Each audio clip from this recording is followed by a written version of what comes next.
Okay, we're going to try the pressure washer with this accessory here with soap, detergent, the water. We're going to clean this chair because it has dirt.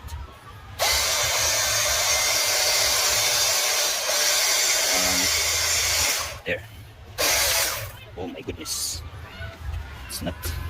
I removed the fan nozzle because it's not holding. Look at that. I'm trying to remove this dirt here. The dirt, there was a lot of dirt earlier. So with the detergent.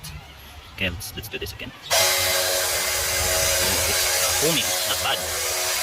Bad. Doing a good job. Okay.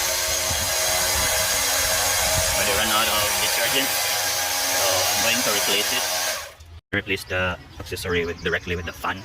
Sorry, not fan. Fan. The fan nozzle. Okay, the flat one.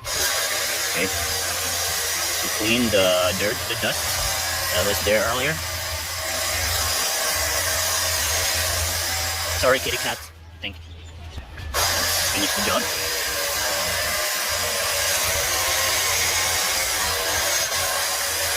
A lot of dirt here.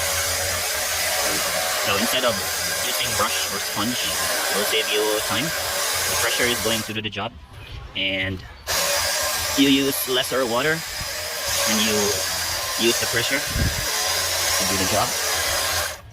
Right underside of the or